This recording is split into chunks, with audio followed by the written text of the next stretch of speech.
Today we're looking at growing up in movies that were not trying to be sweet about it. Naturally, that takes us back to the cinema of the 80s and 90s.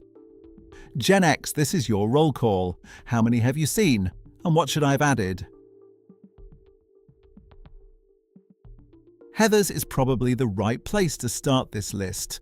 This is a film that straddles the line between horror and comedy so smoothly that your moral compass might as well have taken a trip through the microwave. The movie centers on Veronica, played by Winona Ryder, who is trying to navigate the jungle called high school. As a strategic move, Veronica befriends the three most popular girls in school, who are all coincidentally called Heather. The Heathers are not exactly the nicest girls in the world, and their cruel behavior starts to bother Veronica. Then she meets JD, played by Christian Slater, who also hates the Heathers, along with several other people at the school. So what do? Kill everybody, of course. Heathers is a satirical look at high school life. It may be exaggerated, but surely most people have had at least one brief daydream about the downfall of the most popular person at school. These days, some of it may land differently, especially if you've seen the headlines. But what is black comedy without touching on the truth? Next, another film with Christian Slater, Pump Up the Volume. It is thoughtful and well written, and it digs into the awkwardness and frustration of growing up. Slater plays Mark Hunter, a smart but shy teenager who has just moved from the East Coast to Phoenix. His parents give him a shortwave radio to keep in touch with his old friends, but instead, he becomes the pirate DJ Hard Harry. His broadcasts quickly make him a hero to other students and a problem for the school principal. After one of his listeners dies, chaos breaks out at school, and the authorities are brought in to shut him down. Meanwhile, the principal has her own scandal to hide. She is pushing out underachieving students to keep the school's SAT scores high and protect her own reputation. The film is not only a string of exciting monologues into a microphone, but if all you remember is one long call to arms for disaffected youth everywhere, that makes sense too. Talk hard!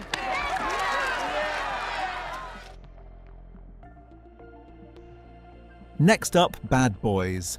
Sean Penn plays Mick O'Brien, an Irish-American teenager from Chicago who accidentally kills the younger brother of a rival.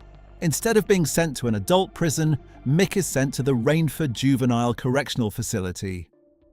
And this is not exactly a place built around care or rehabilitation.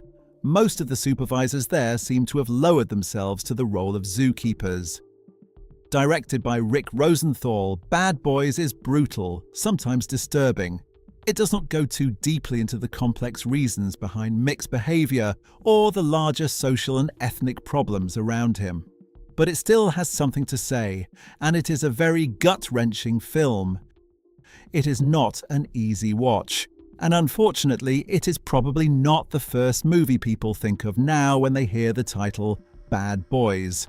But it deserves much more attention than it usually gets. When Dennis Hopper is one of the saner characters in a movie, even though he lives in the woods with an inflatable sex doll, you know you can throw all expectations out the window. That is River's Edge. Partly based on a real event, the film follows a group of teenagers in Northern California after one of them murders his girlfriend and shows the body to his friends. Daniel Roebuck plays John the killer. Crispin Glover plays Lane, who tries to help him avoid the cops, while Keanu Reeves plays Matt, who starts thinking about turning him in. It's hard not to feel sick to your stomach while watching River's Edge. And the more you sit with it, the more amazing it feels that a studio greenlit this in the first place. Today, of course, nobody's making something like this. Welcome to the Dollhouse came out in 1995, and it is about adolescence at its most awkward. In the film, we meet Dawn Wiener, a socially inept 7th grader living in the suburbs with her spoiled 8-year-old sister and her dorky teenage brother. Dawn only has one friend, an equally outcast fifth grader, and she has a hopeless crush on a teenage musician who mostly uses her brother for rehearsal space. And the closest Dawn comes to a relationship is with a troubled classmate, who starts a tentative romance with her after first threatening her. If that sounds horrifying, it is very much part of Todd Solondz's world. And if you have never seen Welcome to the Dollhouse but you like black comedies, this is definitely one to put on your list. Class of 1984 follows Andrew Norris, an idealistic music teacher starting a new job at an inner-city school. He refuses to share the cynicism of the other teachers, including one who even carries a gun, and tries to connect with his students. But the school is being terrorized by a violent gang of drug-dealing students. They intimidate their classmates, cause chaos inside and outside the school, and eventually turn their attention to Norris himself. When the gang's leader frames Norris to make it look like the teacher beat him up, Norris gets revenge by destroying the student's car. Then, on the night of the orchestra's first recital, the gang breaks into Norris's house, assaults his wife, and takes Polaroids to torment him. When Norris is handed one of those pictures on stage, he leaves the recital to save his wife and take revenge on the gang.